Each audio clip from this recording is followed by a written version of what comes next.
The Great Depression is not an era we fondly look back on, but have you ever wondered how people got through the worst economical crisis in America? From century-old traditions making a comeback to interesting food recipes, here is what people had to do to survive the Great Depression. So to start with, we have one practice that is literally thousands of years old, far before the birth of most countries we see today, including America, and that is the bartering system. If you are not familiar with it, bartering essentially refers to trading one service or good for another. There is no set form of currency, and what you give is what you get. It all has to do with the moment value. What does a person need in that specific minute? It could be a basket of fresh vegetables or enough protein to last the week. They could be trading you electronics that would sell for a pretty penny and pay off your bills for the week. See how it is very much you scratch my back and I will scratch yours type of situation?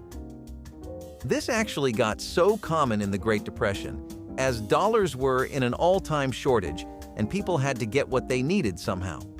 Basic produce was common in Depression-era bartering. Things like eggs and milk in particular were in great demand and very short supply, so they held a lot more value than an iPhone, for example.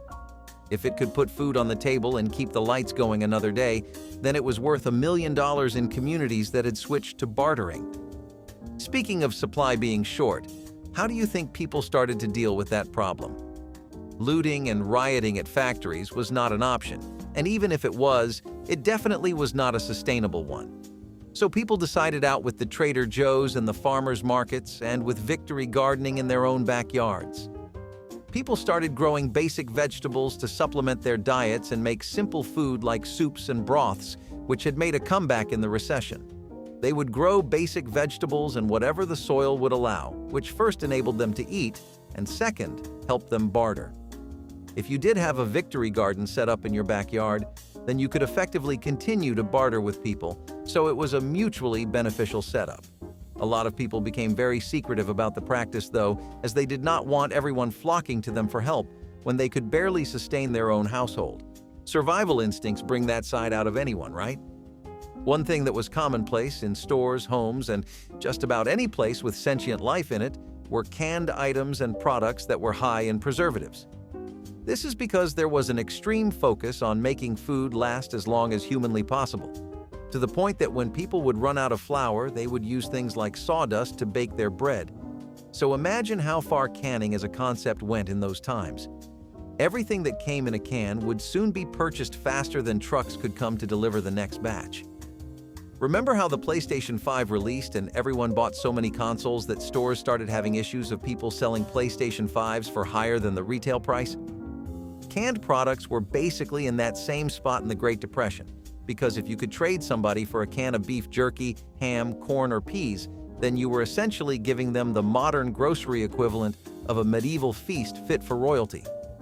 People relied on these canned products not just to get by and to boost their food supplies, but to remember tastes from better times when they did not have to worry so much about every possible cent and every single bite.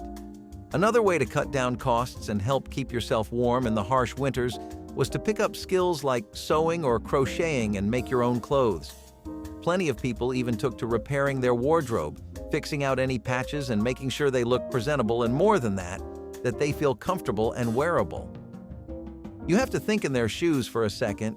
This was a time where people were struggling to decide what food is worth spending money on, because you could only have so little food for what seemed like so much money at the time, if you were lucky enough to get there, while shops still had something to sell. There was just no way most middle-class or lower-class families were going on shopping trips or splurging for the new academic year. People recycled clothes, used cardboard and scraps of blankets to get what they owned looking better, and went on about their day. While they were not the best of times and certainly a very different past than our present day today, learning valuable life skills like that helped people later on when the recession did pass.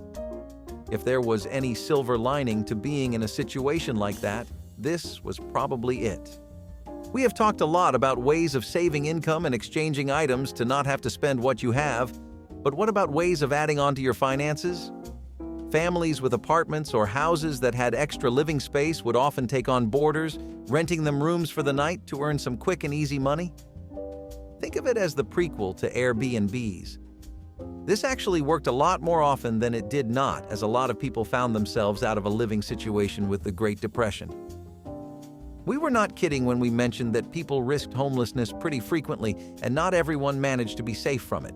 The ones that did not, they would live by getting room and board and hopping from place to place, as any reliable housing was something that just was not reasonable in the economy at the time, with real estate markets soaring higher than ever as inflation overtook the country.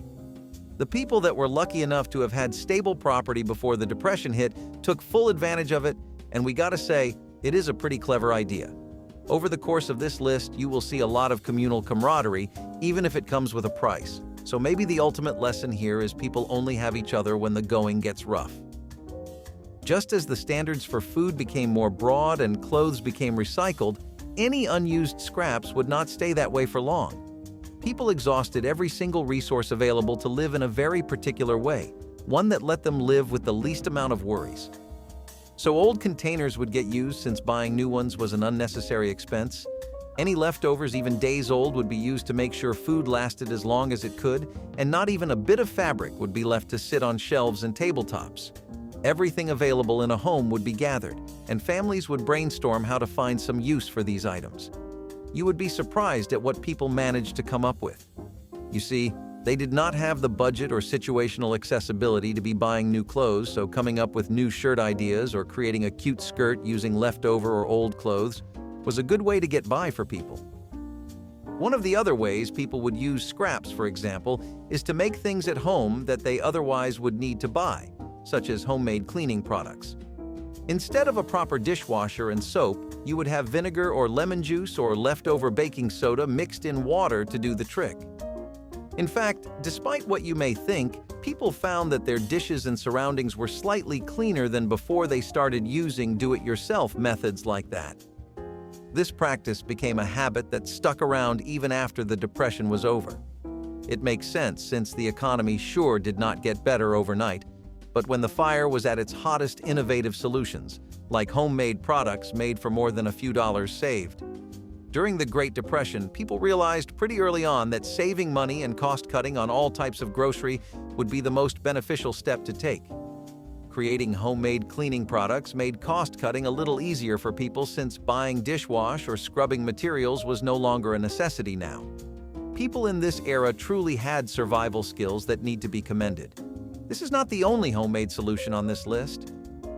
More often than not, people would also end up selling these homemade goods to earn when they had some spare stock lying around that had not been used and did not need to be yet.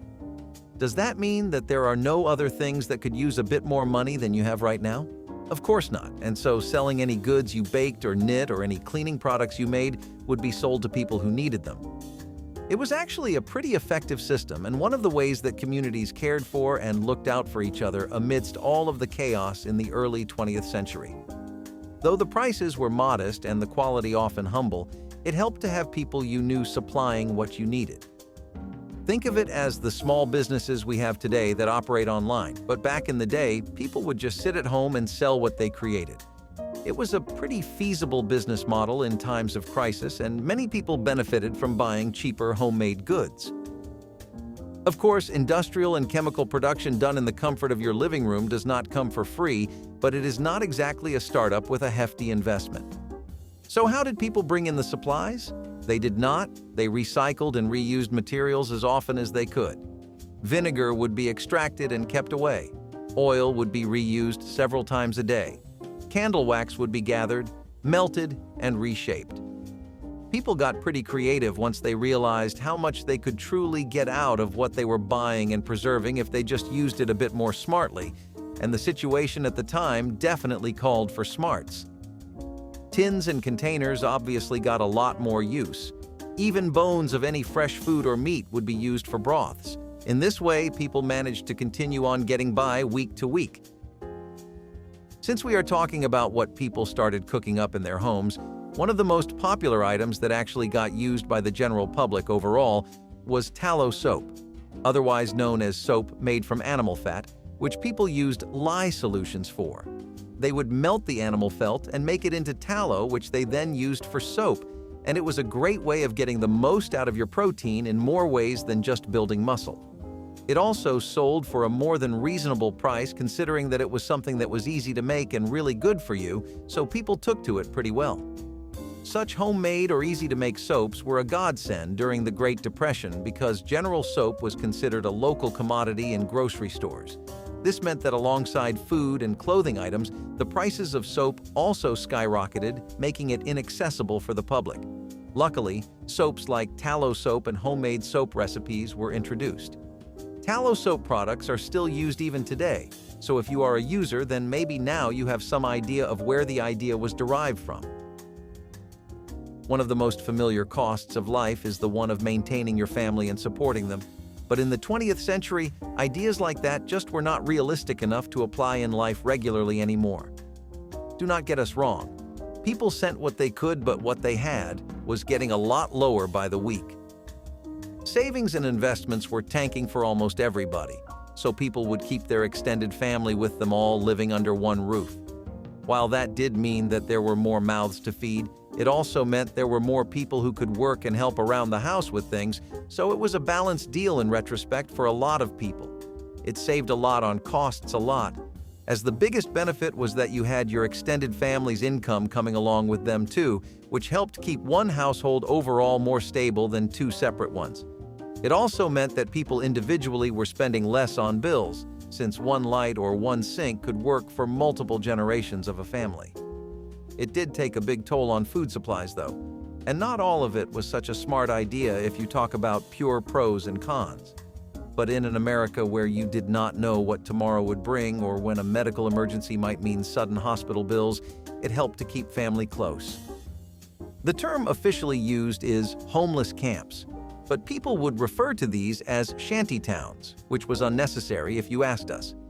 They were never meant to be towns, but rather rough camps where people who lost their jobs, and as a result, their homes, could come and sleep for the night. Even then, they were rife with danger and issues of harassment. When we mean rough, we mean little rooms made out of cardboard, wood, tin, and whatever else people could get from the streets of the city. Most of them were not stable at all and needed constant work and maintenance, and they could not handle any severe weather conditions. Snow or rain was incredibly unpleasant, and most city people gave these areas a side-eye and a lot of distance. In reality, they were shacks where people who desperately needed help and were at their wits' end went to find some peace.